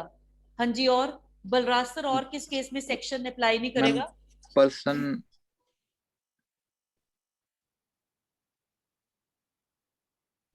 और किस केस में अप्लाई नहीं करेगा? मैम मैम यहाँ when person compulsion act on किसको his बोलते हैं? own accord मैम, जब When- वो खुद की मर्जी से काम करता ओके, है। बिल्कुल ठीक है। अगर कोई अपनी मर्जी से उस सिचुएशन में प्लेस हुआ है तो उसको उसका बेनिफिट नहीं मिलेगा। हाँ जी, और मैम यहाँ कंपल्शन किसको बोल रहे हैं? Defence of compulsion. कंपल्शन बेटा जब हम कहते हैं जबरदस्ती हो रही है, और जबरदस्ती किस लेवल की है कि उसको कह रहे हैं कि या तो तू कर, नहीं तो इंस्टेंट डेथ की एप्रीहेंशन है कि वो तो नहीं तो मार ही देंगे, तो ये कंपल्शन है। आपने उस डर के अंदर वो एक्ट की है, वो डिफेंस ऑफ कंपल्शन है या ड्यूरेस है। ठीक है प्लीज? यस। हाँ जी, आगे। और और मैम जब ऑफेंस कमिटेड अगेंस्ट स्टेट हो या फिर मर्डर हो। ओके ठीक है बेटा, ये हो गए। इसमें लिखिए when compulsion is no defence, when compulsion is no defence, ये ज्यादा इंपॉर्टेंट है as compare to when compulsion is the defence. When compulsion is no defence, first in case of offence of murder, in case of offence of murder.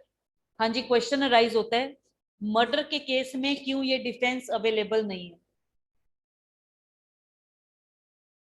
इसका reason है आदमी ने किसी का murder किया, क्यों? क्योंकि उसे एप्रीहेंशन थी इंस्टेंट डेथ की। लॉ कहता है अगर किसी ह्यूमन बीइंग के पास ऑप्शन है अपनी डेथ चूज, अपनी डेथ या किसी दूसरे की डेथ के बीच में चूज करने का, उसको क्या चूज करना चाहिए? Own death. अपनी death, he should choose his own death. You can not save your life by killing the another innocent person. इसलिए ऑफेंस ऑफ मर्डर के केस में आपको डिफेंस ऑफ कंपल्शन का बेनिफिट नहीं मिलेगा। Second, it cannot be claimed, it cannot be claimed for any offense, it cannot be claimed for any offense against state, against state punishable with death, punishable with death। हाँ जी, क्यों? Reason बताइए। Ma'am ये second का answer दिया है आपने। नहीं बेटा, अभी हम वो सिचुएशन कर रहे हैं कि कौन से ऐसे सर्कमस्टांसिस हैं जहां पर इस डिफेंस का बेनिफिट नहीं मिलेगा। तो पहला केस तो हमने मर्डर की है, दूसरा केस हम कर रहे हैं कि जहां पर ऑफेंस अगेंस्ट स्टेट कमिट किए which is punishable with death. तो अब इसमें बेनिफिट क्यों नहीं मिलेगा?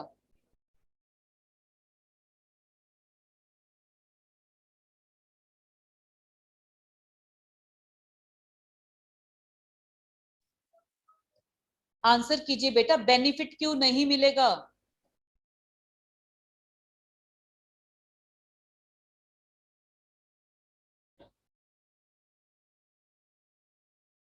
बेटा अगर वो ऑफेंस ना करता तो उसे क्या मिलना है? मैम एप्रीहेंशन ऑफ डेथ है। और अगर वो कर रहा है तब भी जो ऑफेंसेस है वो किससे पनिशेबल है? डेथ से मैम। आपके पास दो ऑप्शन है, या तो अपनी डेथ कॉज कर दो, या पूरी जो सिक्योरिटी ऑफ स्टेट है उसको आप थ्रेटन कर दो। तो इस केस में वो कहते हैं कि वो ज्यादा बेटर होगा कि वो खुद मर जाए instead of committing offences against state which is also punishable with death, क्योंकि स्टेट की सिक्योरिटी सबसे पहले है। जो ऑफेंसेस ऑफ स्टेट है, ऑफेंसेस अगेंस्ट स्टेट है, they are of very very serious nature.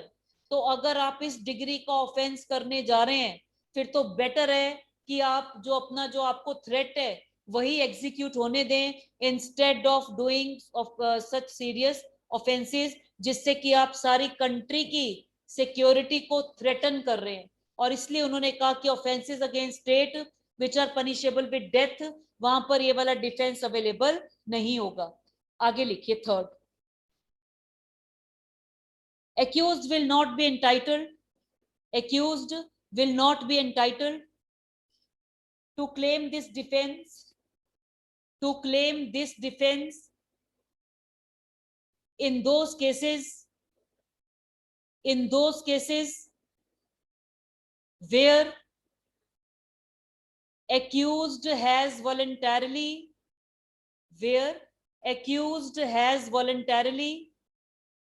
placed himself in that situation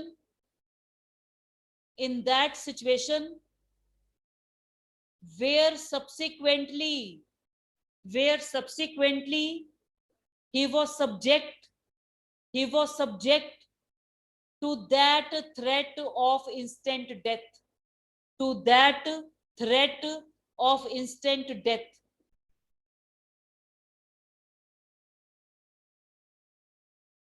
next fourth लिखिए, nothing short of apprehension of instant death, nothing short of apprehension of instant death,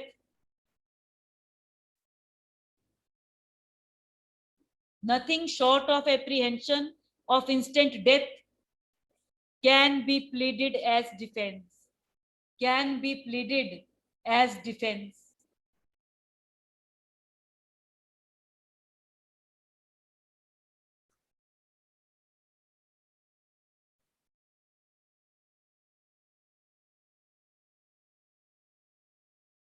बेटा bare act में ना हमने जो किए कि in case में available नहीं होगा वो अंडरलाइन कर लीजिए।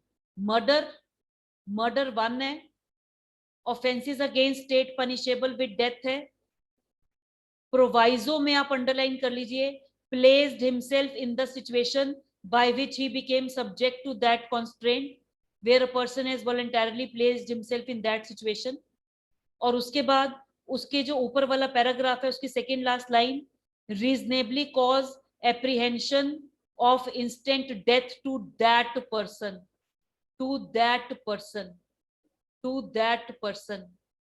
मैम कहाँ लिखा है ये?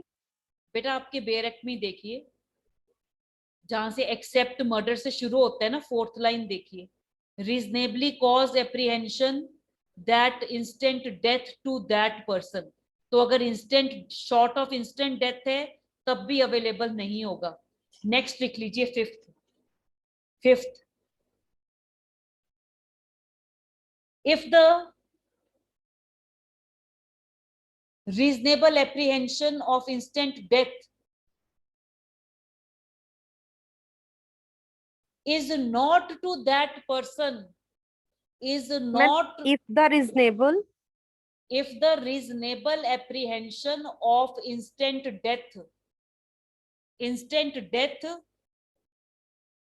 is not to that person, rather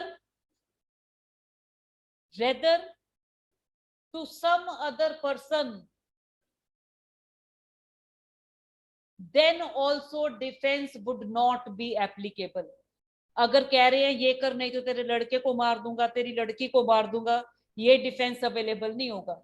ये डिफेंस अवेलेबल नहीं होगा क्योंकि लिखा हुआ है reasonably cause apprehension that instant death to that person. that person को हाईलाइट कर लो, ये आपके ऑब्जेक्टिव का क्वेश्चन है। उसी आदमी को एप्रीहेंशन होना चाहिए। अगर किसी और आदमी की इंस्टेंट डेथ का थ्रेट है, वहां पर ये डिफेंस अवेलेबल ही नहीं होगा, वहां पर ये डिफेंस अवेलेबल नहीं होगा।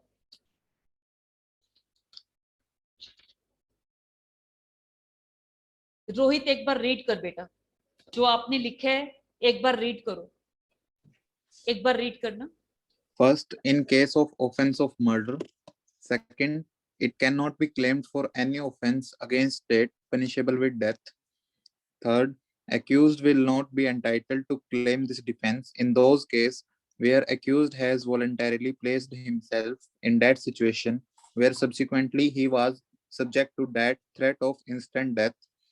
Fourth, nothing short of apprehension of instant death can be pleaded as defense. Fifth, if the reasonable apprehension of instant death is not to that person, rather to some other person, then also defense would not be applicable. अब लिख लीजिए when compulsion is the defense, कब defence available होगा? Ma'am मेरे पे question था। बोलो। Ma'am ये जो लास्ट पॉइंट लिखा है, यस, जिसमें मैम वो था कि उसके बच्चे को, मैम प्राइवेट डिफेंस में तो कवर डिफेंस हो मिल जाएगा जाता है, बेटा, बिल्कुल तो मैम बिल्कुल। इसमें क्यों नहीं होता? बेटा इसमें वो नहीं, क्योंकि जब हम कहते हैं हमारे एक्ट में ना 3 तरह की नेसेसिटीज को कवर किया हुआ है। पहली सर्कमस्टांशियल नेसेसिटी है, दूसरा ड्यूरेस है, और तीसरा right of private defence of body या प्रॉपर्टी है।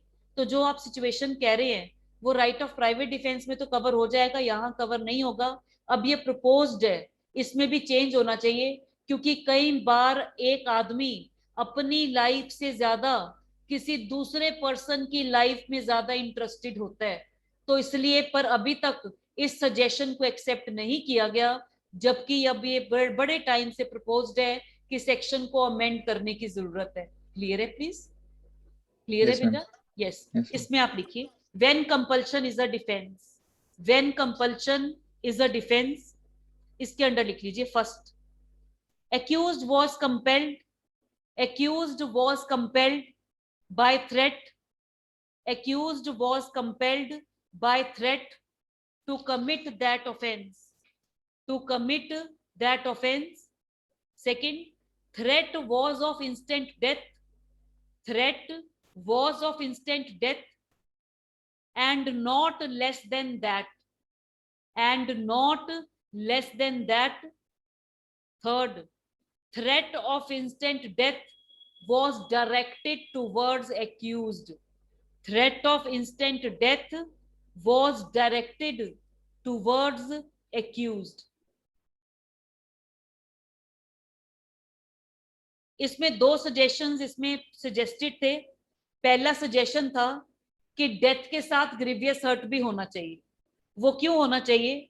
क्योंकि डेथ में तो क्या है, कहानी खत्म, लाइफ खत्म, कहानी खत्म। कई बार ग्रीवियस हर्ट में आदमी हर रोज 10 हजारों बार मरता है in case of grievous hurt. जहां किसी की टांगे कट गई हैं या हाथ कट गए हैं, that life is even worse than death. तो इसमें डेथ के साथ ग्रीवियस हर्ट भी इंक्लूडेड होना चाहिए।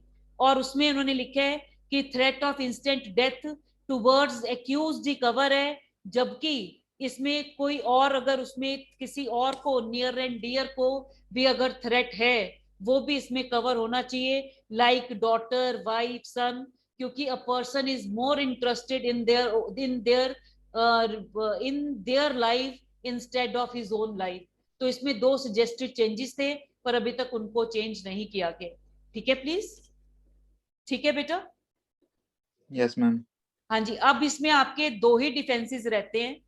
आपके अब हो चुके हैं defence of mistake of fact, accident, necessity, minority, unsound mind, intoxication, आपका कंपल्शन जिसको हम ड्यूरेस का है 94 और ट्रिफल्स 95। आपके अब 2 डिफेंस रहते हैं, consent and right of private defence. बेटा इसको हम मंडे को वाइंड अप कर देंगे, और या मंडे या ट्यूसडे को, और फिर हमारा बाय वेडनेसडे हमारा नेक्स्ट टॉपिक स्टार्ट होगा। ठीक है प्लीज। Yes, ma'am. बेटा जो आपके पास ऑब्जेक्टिव की बुक है उसमें जो हम कर चुके हैं डिफेंसेस, वो आप क्वेश्चन करने स्टार्ट कर दीजिए। 99% क्वेश्चंस आपको आते होंगे, बिकॉज ऑब्जेक्टिव के पॉइंट ऑफ व्यू से हमने डिटेल में उसको कर चुके हैं। आपके क्वेश्चंस उसमें अटेम्प्ट होंगे। अगर आपको किसी क्वेश्चन में डाउट है तो वो आप प्लीज ग्रुप में सेंड कर देना, हम उसे डिस्कस कर सकते हैं। ठीक है please. Okay, Yes, ma'am. ma'am. Okay Yes, बेटा, ma'am. ओके, थैंक यू बेटा, thank you, Thank you, ma'am. Thank you, ma'am. Good night, Good ma'am. Good night, ma'am. Good night बेटा, good night, Thank you, ma'am. Good night, ma'am. Good night बेटा, good night.